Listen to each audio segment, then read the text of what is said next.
In this episode, we move into a part of security management that often separates a program that looks good on paper from one that actually works under real conditions. Information security controls are only useful if someone can verify that they are designed properly, operating as expected, and continuing to support the organization as systems, people, and risks change over time.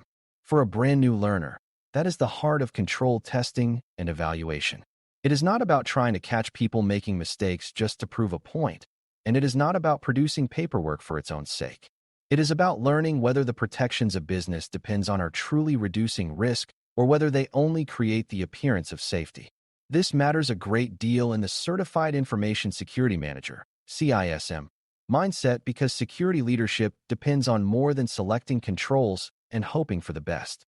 It depends on creating a disciplined way to confirm that important controls are real, effective, and strong enough to support the business when pressure, change, or failure arrives. Before we continue, a quick note. This audio course is a companion to our course companion books. The first book is about the exam and provides detailed information on how to pass it best. The second book is a Kindle-only ebook that contains 1,000 flashcards that can be used on your mobile device or Kindle. Check them both out at cyberauthor.me in the Bare Metal Study Guide series. A useful starting point is understanding why testing and evaluation are necessary even when an organization already has policies, procedures, and technology in place. Many beginners assume that if a control exists, then the problem it was meant to address is probably being handled. In practice, that assumption is dangerous because controls often fail in quiet ways that are not obvious until a serious incident, an audit finding, or a business disruption exposes the weakness. A company may have an access review process, but the reviews may be rushed, incomplete, or based on inaccurate information. It may have log monitoring, but alerts may be ignored, misrouted, or buried in too much noise to support timely response. Control testing is what helps reveal these gaps before they become expensive lessons. Evaluation adds another layer by helping the organization decide whether the controls still make sense for the level of risk, the current environment, and the way the business actually operates. Together, testing and evaluation create the bridge between assumed protection and demonstrated protection. One of the most important distinctions in this topic is the difference between control design and control operation. A control can be well designed, which means it makes sense in theory and appears capable of reducing the targeted risk, but still operate poorly in the real environment. A strong design for account termination, for example, would require clear triggers, defined responsibilities, timely action, and confirmation that access was actually removed. But if managers fail to report departures quickly, or if system owners are unclear about their role, the design may never produce the intended result. On the other hand, a control can be operating consistently and still be badly designed, which means people are following the process exactly as written even though the process is too weak to reduce risk meaningfully. Good testing therefore asks two related questions. First, is this control constructed in a way that should work? Second, is it actually working the way it should in the organization's day-to-day operations? Effective evaluation depends on answering both, because consistent execution of a weak idea is not the same thing as strong protection. It also helps to remember that different kinds of controls require different testing approaches. Administrative controls, such as approvals, training requirements, background checks, and documented procedures, often depend heavily on people, records, and repeatable decision-making. Technical controls, such as access restrictions, logging mechanisms, encryption settings, and automated alerts, often require attention to system behavior, configuration consistency, and whether automation is functioning as intended. Physical controls, such as badge access, locked cabinets, camera coverage, and visitor management, involve facilities, human movement, and environmental conditions that cannot always be assessed the same way as software-based safeguards. Because of that, there is no single technique that works equally well for every control. A reviewer who wants to evaluate a physical access process may need observation and record inspection, while a reviewer evaluating a technical safeguard may need evidence from system settings, test results, and event records. This matters for new learners because it shows that control testing is not a narrow or mechanical task. It is an informed effort to match the testing technique to the nature of the control and the risk it is supposed to reduce. Before testing begins, the organization has to decide what is worth testing, how often it should be examined, and what level of assurance is needed. Not every control deserves the same amount of attention at all times, because some controls protect far more critical assets or reduce much greater risk than others. A mature security leader begins by thinking about scope in a risk-based way. Controls around privileged access, sensitive data handling, incident response, third-party connectivity, backup integrity, and critical system changes may require more frequent and more rigorous testing because failures in those areas can create serious harm. Lower-risk processes may still need evaluation, but perhaps not with the same intensity or cadence.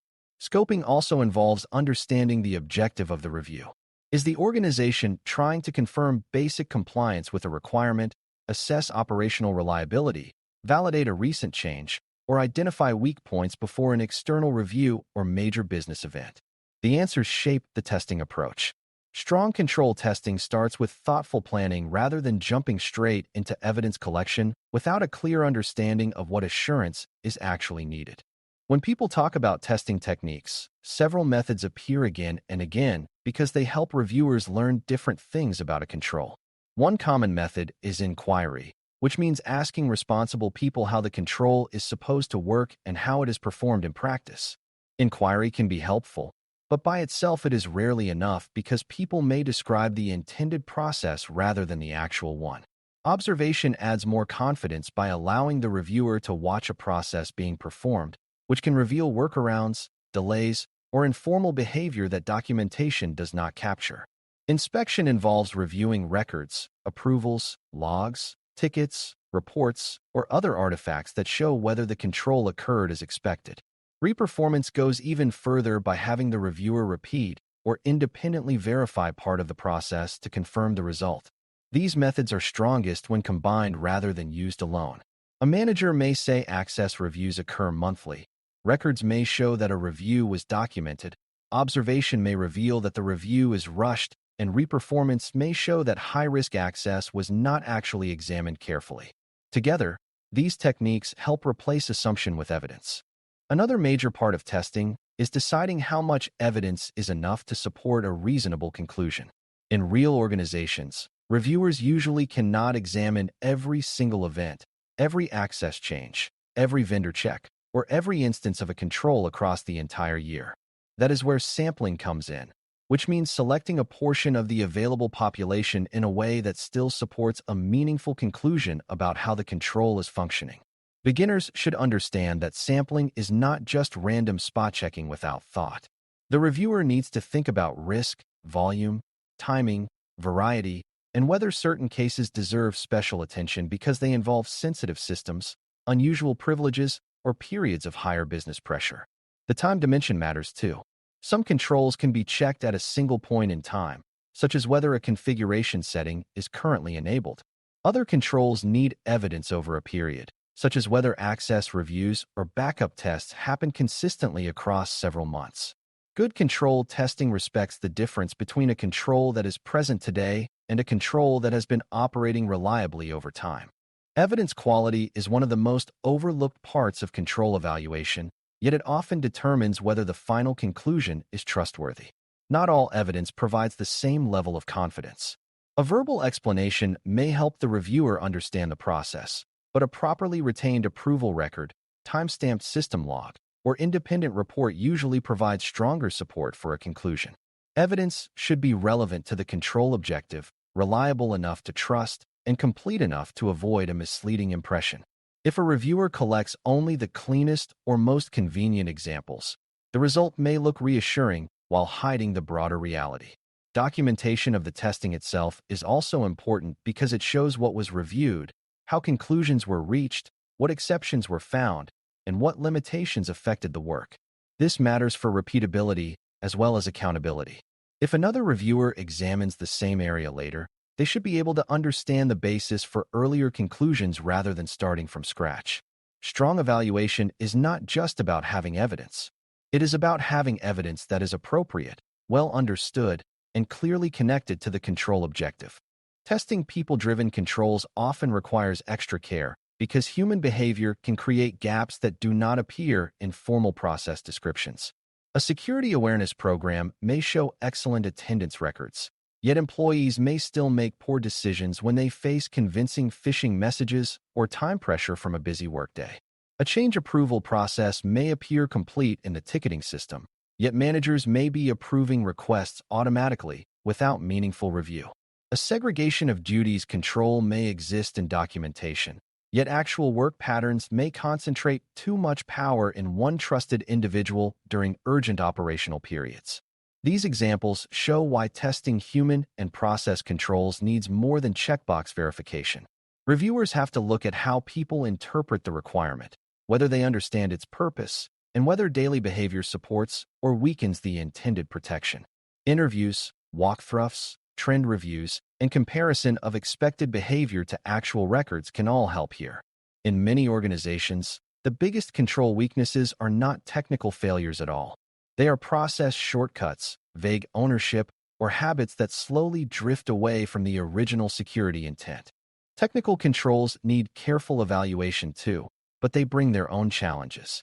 Beginners often assume technical controls are easier to trust because systems can be configured, logged, and automated. That can be true, but automation only helps when it is correctly set up, consistently maintained, and connected to the right business and response processes.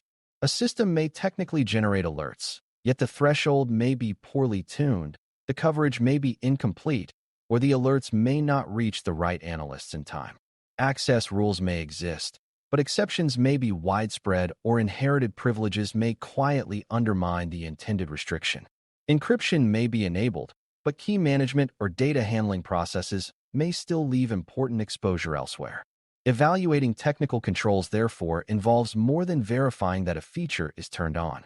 It means understanding what the control is supposed to accomplish, where its boundaries are, how it behaves under normal and abnormal conditions, and whether surrounding dependencies support its purpose. A technical control should never be treated like magic. It still has to be tested in the context of real systems, real users, and real operational demands. One of the biggest benefits of control testing is that it helps reveal the difference between formal compliance and real effectiveness. An organization can satisfy a written requirement in a narrow sense while still failing to reduce the underlying risk in a meaningful way. This is sometimes called paper compliance, and it is one of the most common traps in security management. A report may show that a review was completed, a form may show that an approval was signed, or a policy may say the right words, but none of that proves the control is accomplishing its purpose. Effective evaluation goes beyond asking whether something happened. It asks whether it happened with enough quality, timeliness, completeness, and consistency to matter. That is a more demanding question, but it is also far more useful. Security leaders who focus only on formal completion often discover too late that teams learned how to satisfy the process without strengthening the protection. Good testing helps prevent that outcome by keeping attention on substance rather than appearance and on risk reduction rather than procedural theater. Objectivity is another important principle in testing and evaluation. Controls are often strongest when the people performing them care about doing good work, but the evaluation of those controls still benefits from some degree of independence. When teams assess their own performance, they may unintentionally overlook weaknesses, normalize recurring exceptions, or interpret evidence in the most favorable light. That does not mean operational teams should never review their own controls. In fact, self-assessment can be useful for continuous improvement and early problem detection. But more formal evaluation often becomes stronger when another qualified party, such as internal audit, risk management, compliance staff, or an independent security review function, brings a fresh perspective. Independence supports credibility because leaders can have greater confidence that the results were not softened by familiarity or local pressure. It also helps surface questions that insiders may stop asking because the environment feels normal to them. In mature organizations, control testing is not designed to embarrass operational teams. It is designed to create a reliable picture of reality, and some level of independent challenge often improves that picture. As organizations grow, control evaluation also becomes more valuable when it is treated as a repeating discipline instead of a one-time event. Controls do not remain effective automatically just because they worked well last year or passed a review during implementation. Staff turnover, business growth, system changes, vendor transitions, new threats, and revised legal or contractual obligations can all weaken a control that once seemed dependable. This is why ongoing testing, trend review, and periodic reevaluation are so important. Metrics can help here by showing whether the control remains timely, whether exceptions are increasing, whether failures are recurring, or whether manual work is starting to create backlogs and inconsistency. Over time, these signals tell a broader story about control health and program maturity. A good security leader pays attention to those trends because they often reveal deterioration before a serious event occurs.